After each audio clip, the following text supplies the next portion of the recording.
Hello and welcome back. Now, it's time to get this thing running cooler. Because it is miserably hot here, and when I take it to the track, it's going to be extremely hot. So I want to make sure this thing runs the best it can, as cool as it can.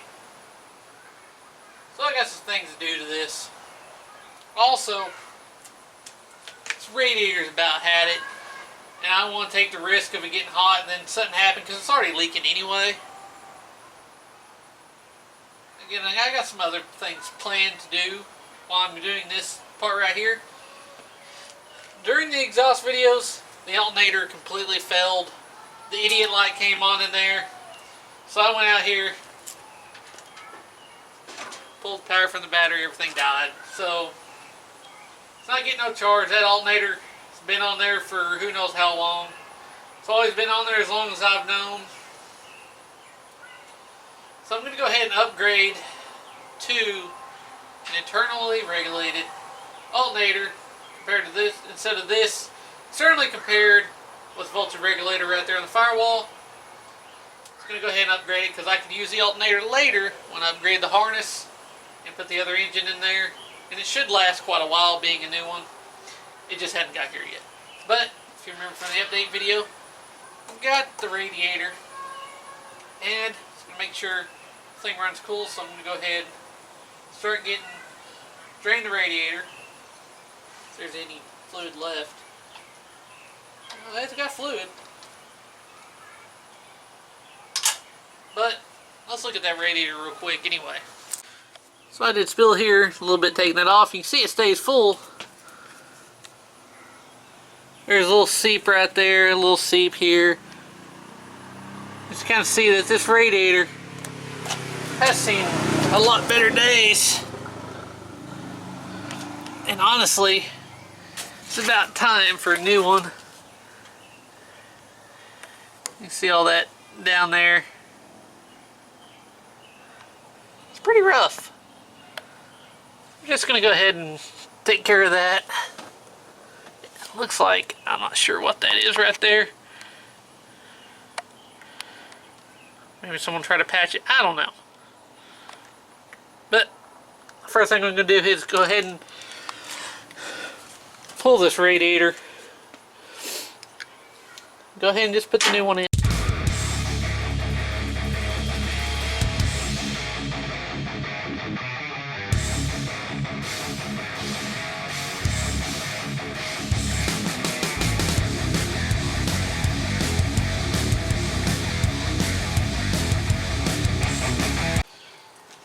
So while that's draining, I'm going to do something over here. Go ahead and remove my air cleaner, which I did order a drop base just in case for what I'm about to do.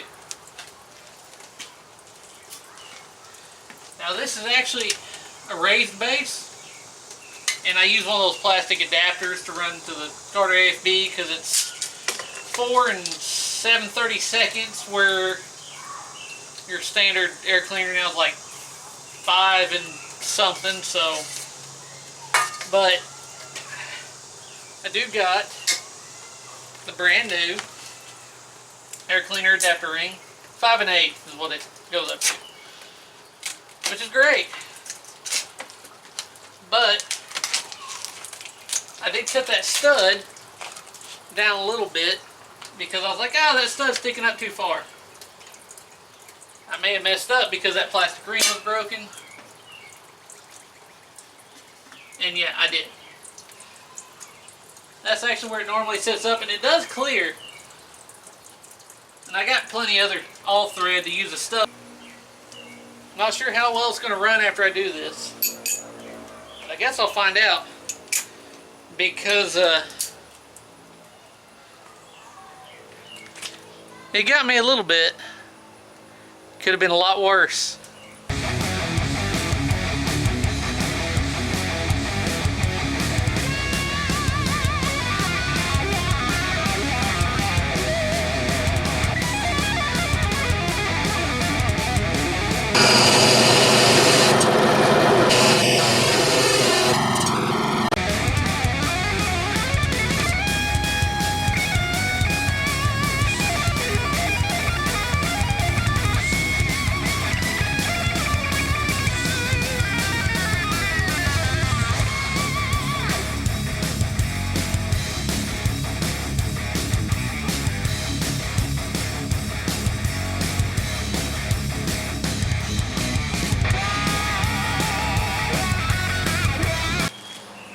Here it is.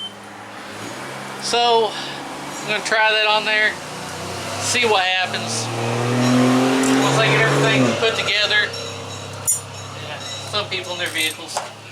Once I get everything put together, I'll see how good it runs. One, I'm hoping the carburetor runs quite a bit cooler. I have to do something about the throttle return spring. And probably the throttle bracket now that I think about it. So now I'm digging in further than what I really wanted to go, but that's alright. I'll make it work. I ain't afraid of a little bit of work.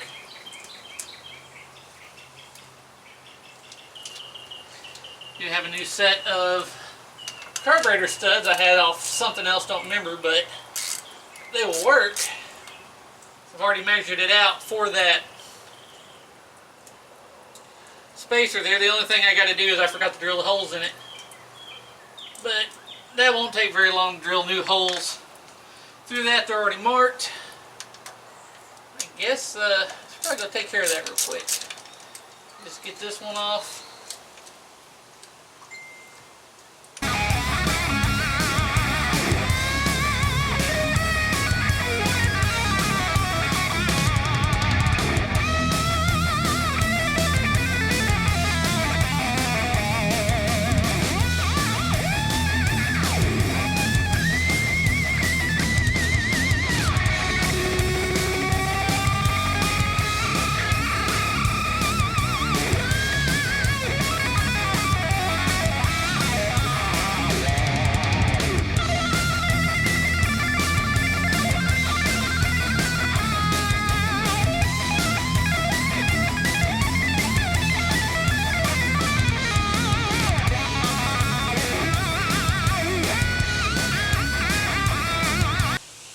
So while editing this video, I've gone back and realized somehow I deleted the footage before I put it up. So where you last saw it, got the radiator put in. So I'll just go ahead and pop the hood, show you everything done.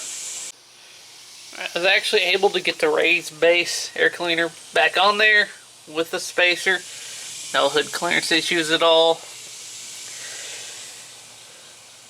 Have the aftermarket temp gauge hooked up. It's doing good. Alternator is doing good.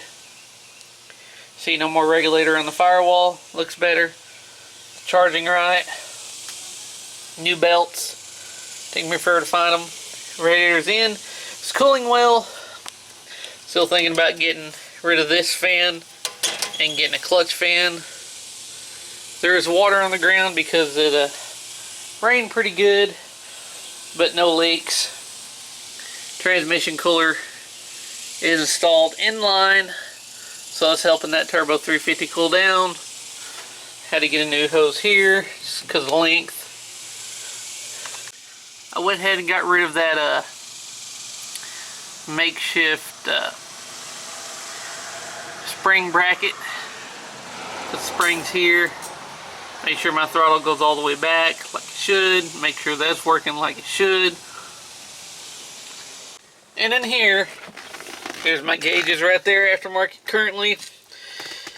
These will be temporary until I redo the car. Just something to tell me what's going on. Because when I redo the car, I like to change the gauges up.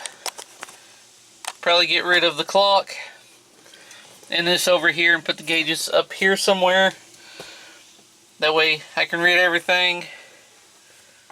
Probably get the other one here that has like gas, I think oil or something, I can't remember. It might be temp there, but set it up where I need everything up here where I ain't got that down there anymore, but like I said, that's just temporary. Alright, so got it put together. It is running and driving pretty good. Better than what it was. It's getting plenty of charge. The alternator went out during the exhaust test videos, and I could feel it getting sluggish. I didn't know what it was at first, so I pulled that battery cable and realized I had no power left, and it died. So the carburetor still needs a little bit of a tune, but don't really know anyone that around local that really knows carburetor AFBs. I can get a quarter jet tuned down pretty good, but this is running better, but I feel like it's still got more in it.